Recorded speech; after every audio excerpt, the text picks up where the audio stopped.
শুরুতেই ফুটবল প্রসঙ্গ। বাংলাদেশ অনূর্ধ্ব-20 দলের হেড কোচ জেরার্ড জোন্সকে নিয়ে ধোঁয়াশার মধ্যে রয়েছে বাফুফে। তবে জোন্স ফেসবুক লাইভে এসে জানান তিনি এখনও অ্যাডাম আব্বাসদের কোচ হিসেবে আছেন। বাফুফের কোচ নিয়োগ দেয় টেকনিক্যাল কমিটি। সেই কমিটির চেয়ারম্যান কামরুল হাসান হিলটন জানান শৃঙ্খলা ভঙ্গের দায়ে শিগগিরই নেওয়া হবে ব্যবস্থা। মার্ক কক্সের পর জোন্সের মতো প্রশ্নবিদ্ধ কোচদের দায়িত্ব দেয়ায় বাফুফের কোচ নিয়োগ প্রক্রিয়া নিয়ে উঠেছে প্রশ্ন।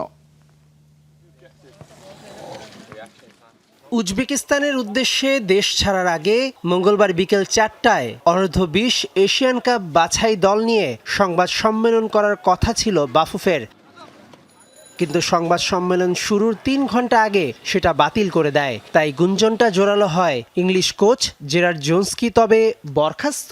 সামাজিক যোগাযোগ মাধ্যমে যে বিষয়গুলো আছে তা 50% সত্য, 50% মিথ্যা। তো একটা ঘটনা ঘটেছে, সেক্ষেত্রে হলো আমাদের যে করণীয় সেটা হলো শৃঙ্খলা তো বিঘ্ন ঘটেছে। সেই জায়গা থেকে বাংলাদেশ ফুটবল ফেডারেশনে এই বিষয়ে একটা ব্যবস্থা তো নেবে। যদিও এর কিছুক্ষণ পর জোন্স নিজেই ফেসবুক লাইভে এসে জানান তার চাকরি আছে। Look, I'm still here, still in a job, still have a job to do. Fake news. বাংলাদেশে বিভিন্ন ডিসিপ্লিনে অনেক বিদেশি কোচ আছে, তবে কেউই জোন্সের মতো অনিরাপত্তায় ঘন ঘন ফেসবুক লাইভে এসে অভিযোগ করে না। সম্প্রতি সহকারী কোচ আতিকুর রহমান মিশুর সঙ্গে মারামারি করে বিব্রতকর পরিস্থিতি তৈরি করেন জোন্স। এর আগে মার্ক কক্সের ভুয়া কোচিং লাইসেন্স নিয়ে প্রশ্ন উঠেছিল। কেন বাফুফে বারবার প্রশ্নবিদ্ধ কোচদের নিয়োগ দিচ্ছে? কারাই বা দিচ্ছেন? টিম সিলেকশন, তারপরে আমাদের কোচিং প্যানেল সব কিছুই ফাইনাল হয়ে গেছে। তো আমরা ব্যবস্থা নিব, অবশ্যই ব্যবস্থা নিব। সেক্ষেত্রে আমাদের একটু সময় লাগবে।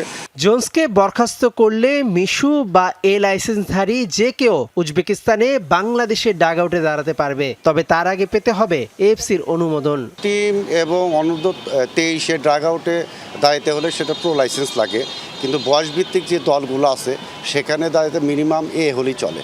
2 বছরের চুক্তিতে বাংলাদেশে এসেছেন জেরার্ড জোন্স, যার মাত্র 3 মাস পেরিয়েছে। চুক্তি অনুযায়ী এর আগে তাকে বরখাস্ত করলে বাফুফেকে অগ্রিম 3 মাসের বেতন দিতে হবে। মেহেদি নাইম, যমুনা স্পোর্টস, ঢাকা।